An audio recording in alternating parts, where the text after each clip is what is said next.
right, so we are back, and today is going to be a good day for you guys. It is going to be arm day. So, on this day, I am doing, I believe I have four different exercises for my biceps, four different exercises for my triceps. I am going to be doing four working sets. So that's not counting like warm ups or anything like that. We are pushing each set till failure. And how I'm going to do that is you're going to see me do pretty strict form on my sets. And then after I can no longer get any more of perfect form, I am then going to start swinging the weights to get a few extra forced reps out to push myself past failure, make sure I'm working the muscle as hard as I possibly can. So this is what's going to stimulate growth, and you the longer you train, the more and more volume you're going to need. Not saying you're going to need to be in a gym for 8 hours a day doing 50 working sets, but if you're coming into the gym only doing like 6 or 9 working sets, you're an advanced lifter, I'm sorry, but you're not going to see the growth. You're not going to. You need to actually work. You get what you put in, basically, is how there's a philosophy that I stick behind. You need to train the muscle. If you're not sore still 2 days after your workout, you didn't do it hard enough. I'm not saying like you need to come in every single day and train arms, because I mean, you got to recover, but at the same time, like, just because you aren't fully recovered doesn't mean you're overtrained. You need to push yourself past failure. You need to be sore for the next couple of days. And if you're sore 3 days after, it doesn't mean you overtrained that day. It just means you're still sore, you're still recovering. You actually worked your muscles hard enough to stimulate that muscle growth that you need to get bigger. So I'm going to go ahead and start getting into this. I'm going to keep the workout moving. I'm probably not going to record every single set because, let's be honest, 20 sets is going to be a bit obnoxious, a really obnoxious long video. So I'm probably going to do one set of each exercise. I'm going to record and do the full set on here so you guys can see the intensity that we need behind each one of these sets. And then afterwards, I'll get with the post-workout meal and give you guys any more tips, or give you guys some more tips and tricks on how training should be in a gym, what kind of intensity you need, and just different tips on the macros and stuff that you should be having before and post workout and everything else. So we'll go over that at the end of the workout. But for now, I'm going to go ahead and get to it. And you guys just stick around and see what this killer arm workout is all about. So let's get to it.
guys, so it is post-workout, and as you saw, that was quite a workout. I actually did 4 extra sets, so the reverse grip curls, those are actually not one that's included into my plan, but I felt like my brachialis needs a little bit more work, so I figured I'd just throw it in while I was right there.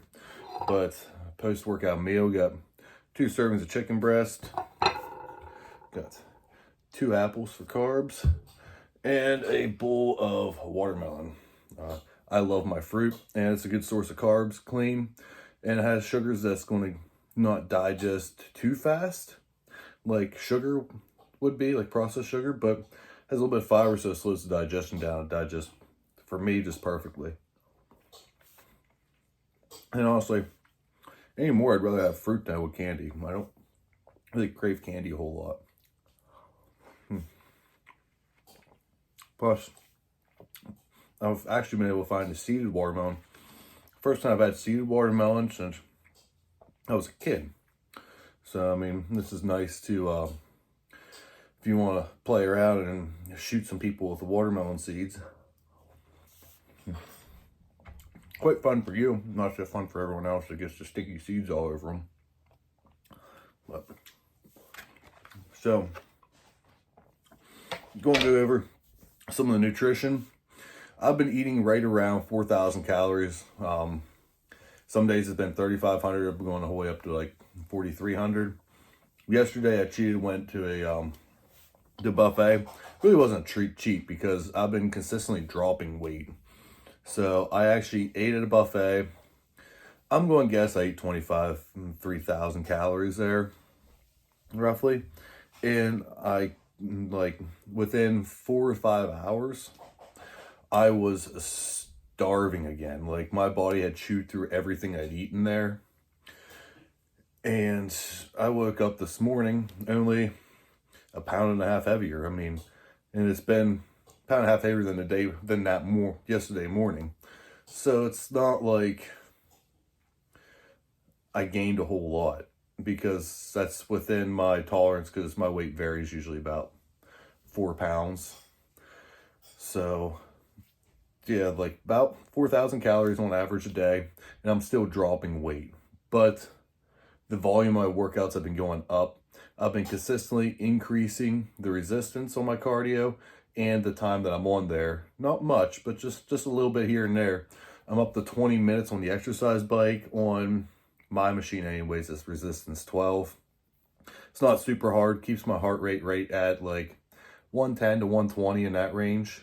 If I start going too far above 120, I know I need to crank it down a little bit, because that's a little bit too much overboard. But for the most part, that's where I like to keep it at. I'm also eating, I'm sure a lot of you guys will have some disputes with this one, but I believe in high protein intake. For my body anyways, my body seems to work well with it. I eat roughly about 300 to 350 grams of protein a day, which is about 100 grams above my body weight. But my body functions well off it. I crave the protein and not so much the carbs. Like, you know, I went to the buffet, I was picking out more like the pulled pork, the baked chicken over the breaded chicken, the fried catfish, ribs. There was fries there, there was pizza there, there was all sorts of different stuff, but lasagna was there. But I was leaning more towards the protein. It's just what I wanted. It wasn't like I was trying to restrain myself by any means, but that's what I was craving. Which is kind of weird, but good for me in another sense, you know. As long as my body responds well to it, why not keep doing that? But I'm consuming, I think, usually about 450 grams of carbs. I think my fat is right around 50 grams a day. So in any of my diets, my fat's normally pretty low. I've never had any real negative side effects from having low fat, which 40 grams I think is still a decently moderate amount. Maybe I should be having 70 or 80, but if I don't see anything negative, well, I change it. So along a little bit of details with the workout, arm day, If you are new to lifting, like within the first year, do not do this full workout. Do like half of this workout, because it has me hurting for a few days afterwards. If you're within the first year, you are going to be screaming in pain for the next couple of days. I mean, it's definitely a hard workout if you're pushing as hard as what I do. But if you are anywhere in the intermediate to advanced, give this arm day a try. I guarantee you will start seeing results from this. As long as you're eating properly. Like I said, I'm eating about 4,000 calories and still dropping weight. But the amount of volume that I'm doing every single day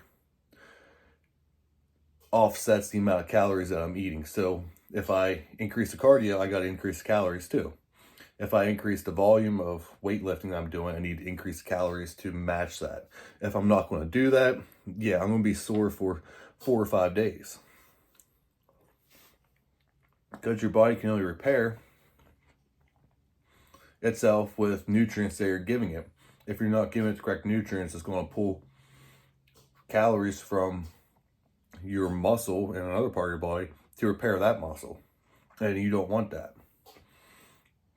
So anyone that says like, they're like, oh, you're overtraining, blah, blah, this and that. I'm like, you're not overtraining if you're eating the right amount of food.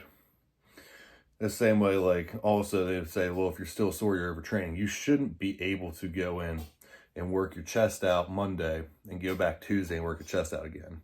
If you do that and you're able to lift the same weight Monday and Tuesday, you didn't train your chest Monday. You just went through and did a little cardio session with your chest. You didn't actually stress the muscles out. You should be hurt for the next few days. That's a sign that you're creating stimulus for the muscle. So that's why I do this high amount of volume.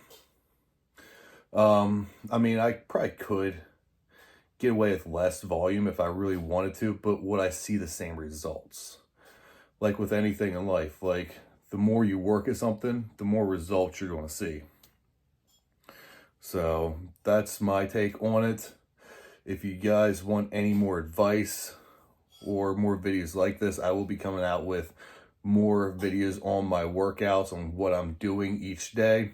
This is going to be, I do a 4-day split. So this is right in the middle of my split. So I do 4 days on, 1 to 2 days off. I take the 1 day off, get a recovery, make sure I still do my cardio and everything, get my steps in, and then I go and do a second rest day, possibly, if I feel like I need it. If I come back, so the first day in my split is chest and shoulders. So after 1 day off, if I come back and my chest and shoulders are still a little bit sore, don't feel like they're 100% fresh, I take the second day off. But if they feel fresh, there's no reason for me to take a second day off. That would just be me being lazy. So get back in it and go back through the 4-day split again, take another day off and possibly 2 days off, depending on how I feel. So I will be going over a video on each specific workout and what I'm doing, the sets and everything else. So if you guys are interested in seeing those videos, let me know down below. Depending on which body part you guys want to see, I can do one before the other. Just let me know down below. Also like, share the video if you want to, and subscribe to the channel, because you definitely want to see some of these workouts. They're going to be brutal. So stay tuned for those, and I'll catch you later.